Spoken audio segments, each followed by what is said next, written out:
খুবই সহজ, কিন্তু বেরিয়ে এসে যে একটা খাটনি সেটা তোমাদের কি বলবো, চলো দেখাই। আর আমার গলার ভয়েস খুবই খারাপ হয়ে গেছে, বুঝতেই পারছো তোমরা ভয়েসটা শুনে।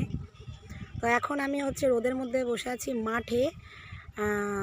প্রচুর জামা কাপড় হয়েছে, সেই জামা কাপড়গুলো কেচেছি সকাল থেকে। চলো তোমাদের আগে একটু দেখাই আমি জামা কাপড়গুলো। দেখো জাস্ট, মানে এ মাথার থেকে শুরু করে একদম ওই মাথা অবধি গিয়ে শেষ।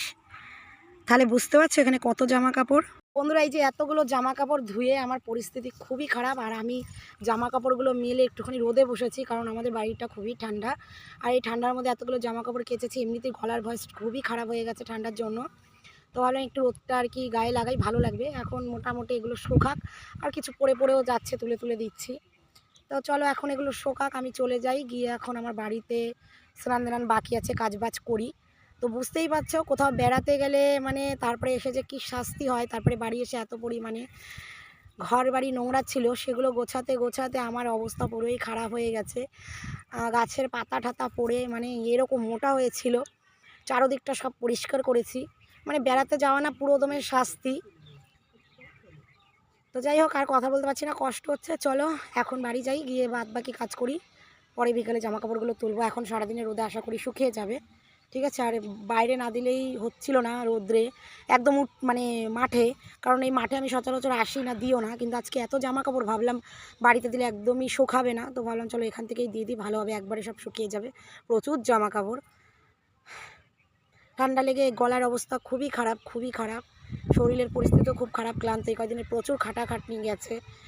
এক এক করে তোমাদেরকে ভিডিও সবই শেয়ার করব, হয়তো একটুখানি দেরি হবে, ঠিক আছে, করতে পারছি না। ওখানে বুঝতেই পারছো একটা অনুষ্ঠানে গিয়ে কতটা যে খাটাখাটনি হয় সেটা নিজের চোখে না দেখলে বোঝা যায় না। হয়তো তোমাদেরকে আমি বলেও বোঝাতে পারছি না। তো যাই হোক, এক এক করে আমি তোমাদেরকে সব ভিডিওই শেয়ার করবো। তোমরা পাশে থেকো, সাথে থেকো সব সময়। দেখো বন্ধুরা, জামা কাপড় শুকিয়ে বাড়ি যেতাম, আর বাড়িতে আমার মেয়ে চলে এসেছে স্কুল থেকে। আজকে অনেক তাড়াতাড়ি ছুটি দিয়ে দিয়েছে। তো বাড়িতে আমাকে খুঁজে না পেয়ে মাঠে চলে এসেছে। এই যে দেখো, ঠিক আছে, দেখি তাকা, একটু তাকা। গলা বসে গেছে আমার, আমার গলার খুবই ভয়েস খারাপ হয়ে গেছে। তো এই যে স্কুল থেকে বাড়িতে এসে আমাকে না দেখতে পেয়ে মাঠে চলে এসছে, কি তাই তো? তুই বাড়িতে এসে কি দেখছিলি? কি দেখছিলি বাড়িতে এসে? আমি নাই। হ্যাঁ, কি দেখছিলি?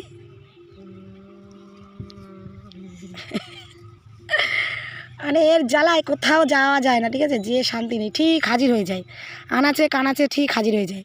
রনে বনে জলে জঙ্গলে যেখানেই তুমি যাইবে না কেন, ঠিক আমাকে খুঁজে পাইয়ে যাবে। তো এর চেয়ে পরিস্থিতি।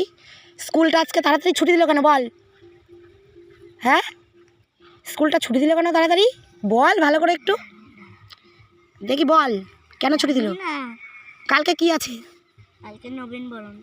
কেন? কেন মানে নবীনবরণ কিসের জন্য?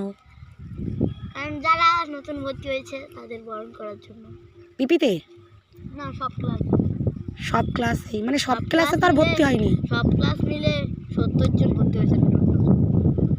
সব ক্লাস মিলিয়ে? হ্যাঁ, এক ক্লাস। ও, তো যাই হোক, কালকে হচ্ছে নবীনবরণ হবে। আজকের জন্য তাড়াতাড়ি স্কুল ছুটি দিয়ে দিয়েছে। আর কালকে সরস্বতী পুজোরও খাওয়া দাওয়া দেবে। মানে কালকে এইদিকে তাকিয়ে বল, জায়গা একটু পরিষ্কার। এইদিকে তাকা, রোদের জন্য তাকাতে পারছে না, পুরো রোদ্রে বসে আছি। তা চল বাড়ি চল, এখন বাড়ি যাই চল। জামা কাপড় পরে আবার একটু উল্টে দিয়ে দেবো। আমি এখনও স্নান করিনি কিছু। চল চলো বন্ধুরা, বাড়ি যাই এখন।